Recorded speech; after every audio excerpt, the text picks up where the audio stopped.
Are you wanting to turn your business from a cash-eating monster into a money-making machine? Well, if you are, stay tuned, because in today's video, we're talking about a book that can help you do just that. So, let's get into it. This is the Business of Art.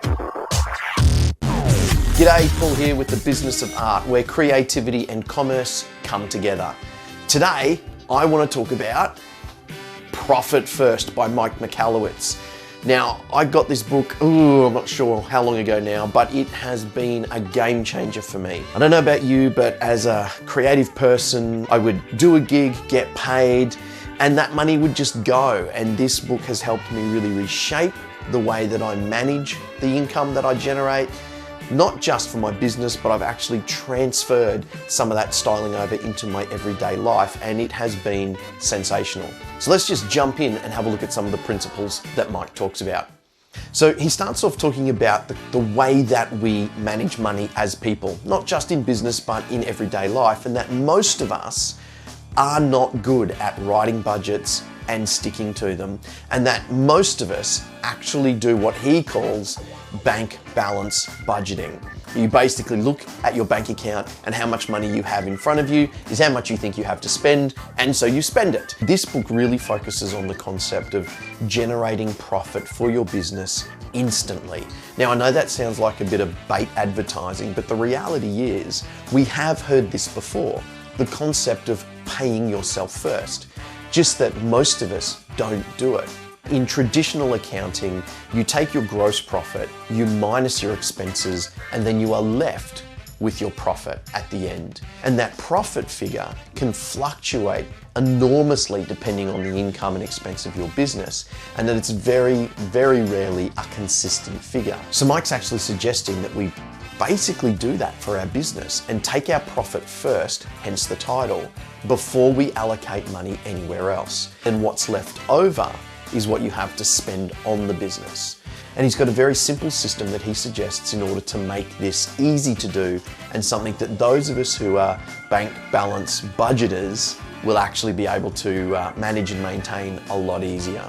And this is a little bit of work to set up, but once you do, it actually works really, really well, in my experience anyway. So Mike suggests that the first thing you do is actually set up multiple bank accounts and give them specific names. And then what we're going to do is work towards percentages of our income that get allocated into those bank accounts. The first bank account that you have, which you will already have, is your income account. It's the account that your invoices get paid into. And for most of us, that's actually also our operating expense account. It's usually the account that we pay everything from as well. So the same account that you're getting money into is the same account you're paying out of.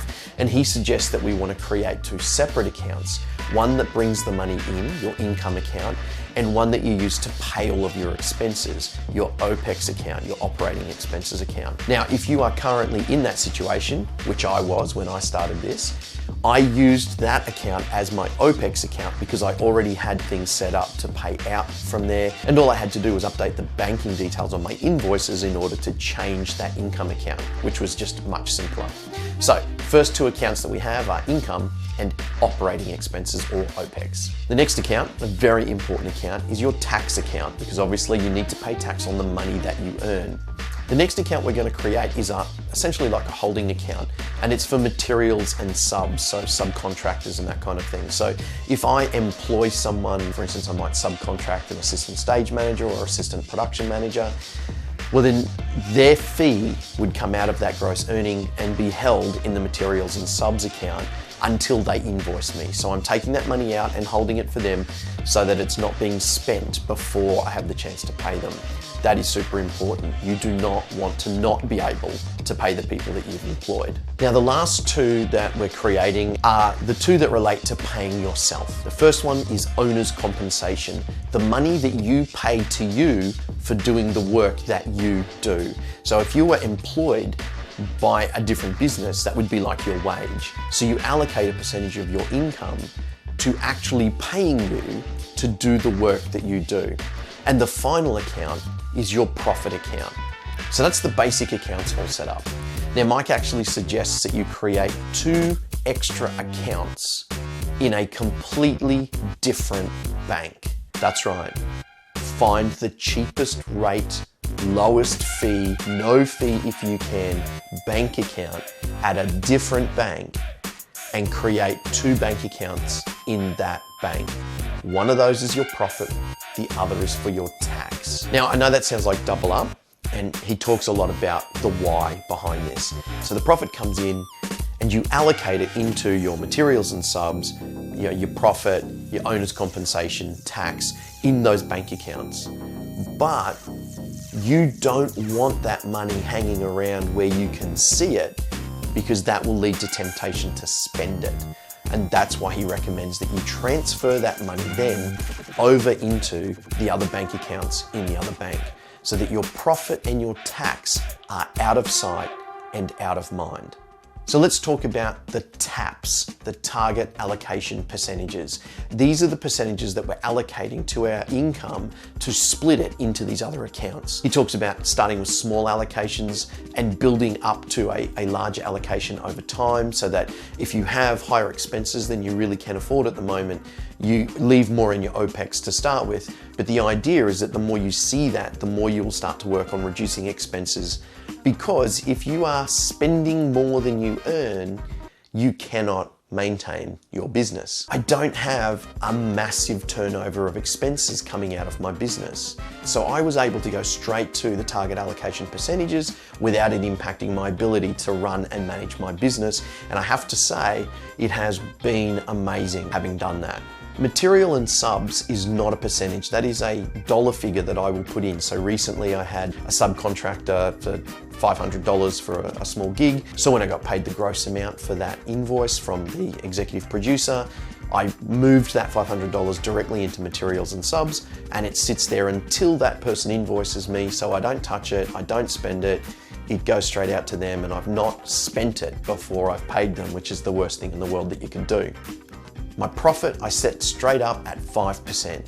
So instantly 5% of that gross amount goes into my profit account. I've allocated 15% into my tax account. So that will build up tax dollars sitting there waiting to pay my tax bill at the end of the year. My OPEX is sitting at 30%. So I leave 30% of my gross amount in the OPEX account, and that is there to run the business. So that's going to pay my hostings, Facebook ads, or whatever it is that I'm running at the time. And my final account, owner's compensation account, takes 50% of that gross. So if I've earned $1,000 on an invoice, 500 of that will go to owner's compensation. Now I've taken this and split some of these accounts up a little bit further and reallocated some of the funds within them. Firstly, my owner's compensation has been split so that I have a retirement account as well. So instead of just putting 50% straight into my owner's compensation account, I actually put 45% into the owner's comp account, and I take 5% and put that into my retirement account. That might get put into a superannuation fund, or I may build that up to buy shares on the stock market or something like that. But it's money that I'm going to use specifically to help fund my retirement in however I choose to do that. Now, the other thing that I've also done is I've split my OPEX account and created another account called Future Productions. So whenever I get paid, some of the OPEX money gets shuffled straight into another account that's called Future Productions, so that I don't spend it all by still having it sitting in my OPEX account. You might just call that a holding account. That's kind of what it is really. It's just another bank account for me to pull money out of view and put it somewhere where it can't be seen. Okay, so we have our bank accounts set up, we have our target allocations initiated, and we get our invoice and we pay those in there. What do you do with your profit and your tax? So your tax obviously sits there until the end of the tax year when you get your tax return done. You have money there to pay any tax bill that you might have come through. And then Mike suggests that anything that's left over from that can either be poured back into your business to grow something else, or you just take it and allocate it to your profit account. Because it's been sitting there all year, not being spent, why not add it to your profit account? So with the profit account, Mike recommends that every quarter, you go to the profit account and 50% of what is in the profit account gets allocated and paid out to you as a profit allocation. Imagine yourself like a shareholder in the business, and generally you are going to be the only shareholder in your business. Think of that as your dividend, as your return on the investment in your business. The remainder of that stays in the profit account. It becomes a buffer, an emergency fund, if you will, for your business. It becomes a fund that grows and builds over time so that you can actually spend it on big purchases for your business if you need to. I have found this system to be absolutely life-changing for my business and the way that I think about how I manage money.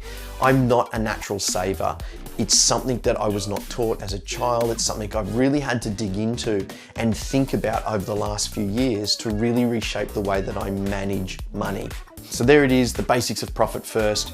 I cannot encourage you enough to do it.